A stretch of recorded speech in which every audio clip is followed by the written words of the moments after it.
Good day mga ka-wheels, for today's video is i-unbox natin tong Mitsubishi Fuso Fighter na Hello Kitty.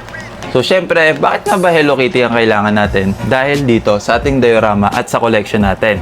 More on kulay pink kasi ito at miyatas, mga Hello Kitty.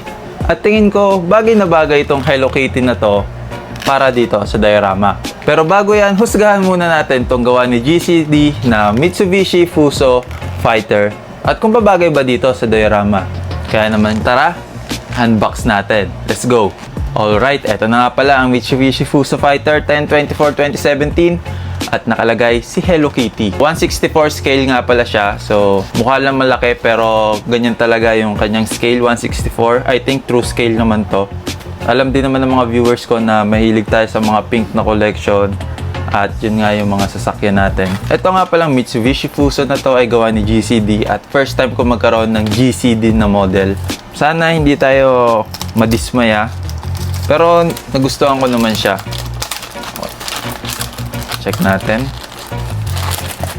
Yan nga pala yung magiging forma niya if ilalagay natin siya sa diorama. Pero nasa akin naman yun kung lalagyan ko siya ng ganito. Pero I think pwede rin kasi 'di ba? Tapos may sasakyan dito. Or pwede mo ring ilagay sa loob. Meron siyang parang basahan or panlinis ng diecast. Dahan-dahan lang natin kasi sayang yung box. Baka masira. Sa mga nagtatanong ko, magkano yung presyo nito? I think ang pre-order nito is 2.1. So, pwede siya maging 2.5. Nakadepende kung may bibili naman. So, yun, may libre siyang tweezer. Which is good. I think mura na siya sa 2.1. Kailangan lang natin siya ingatan. Okay. Medyo mabigat siya. Ay, napakaganda pala nito, guys. Oh, man. Hello Kitty. Ang ganda nito kung ilalagay natin ito sa diorama. So, rubberize yung gulong niya. Yan, rubberize yung gulong. At rotating din. Rolling wheels. All goods naman. Maganda rin naman yung mga details niya. At nabubuksan din yung likod. Yan, may nakalagay na Hello Kitty. So, ganyan lang. Tapos, meron siyang extra wheels dito. Pero I think for design lang. Ito. Para saan kaya to? Okay. Dito siya. So, para hindi na siguro kailangan ng takip. So, ito yung forma niya. Tapos, meron siya ditong parang butas-butas at ipapasok natin siya dyan. So, magiging maingat lang kasi first time ko magkaroon ng GCD model. Guys, ginamitan natin ng tweezer para ipasok. Kaso mo nga lang, ang problema is nanginginig yung kamay ko. Yung guys, napakahirap ikabit kaya iniskip ko na lang. At eto na siya, ginamitan natin siya ng tweezer. Siguro it took me 30 minutes bago ikabit. Dahil sobrang hirap talaga. Nagaganda na ako sa design niya, sa details. So, goods naman yung details niya. Sa front, sa back. Goods din. Dito rin sa top, goods din. So, meron lang siyang mga unting mga minor scratches. Pero hindi ko alam kung saan galing.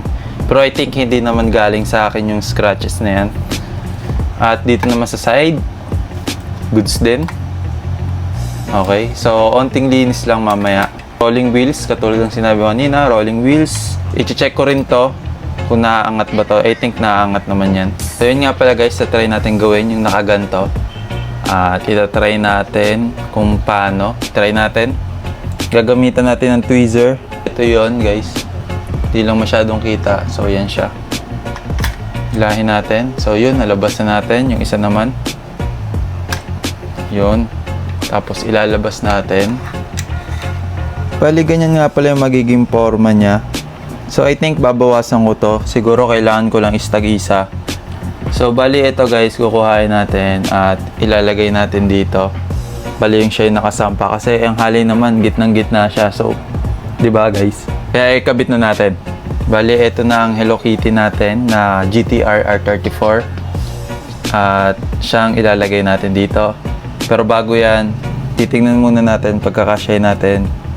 So, sakto siya dito. So, tatanggalin natin itong dalawa. Bali, tatlo tatanggalin natin.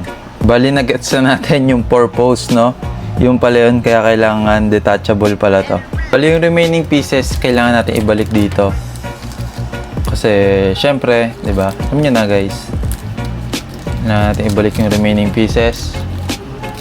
At, okay. So, pwede na natin ilagay itong ating GTR R34 na Hello Kitty inspired dito sa ating truck. Bali, ganyan siya, guys. So, ayos na rin. Maganda rin to pang display sa diorama natin. At syempre, excited na rin ako ilagay to sa diorama natin. So, let's go. Bali, syempre, ilalagay na natin to. Di ko alam kung saan ko ilalagay, dito ba? Pero pangit naman, masyadong naharangan yung ating mga sasakyan. Bala ko sana, guys, nakapaganto sana. Pero goods din, pero nababawasan masyado yung exposure. Pero bala ko dito na lang, since kalsada naman. So, pag ganyan na lang siya. Tapos, lagyan natin ng konting mga tao-tao pa para all goods na yung ating diorama.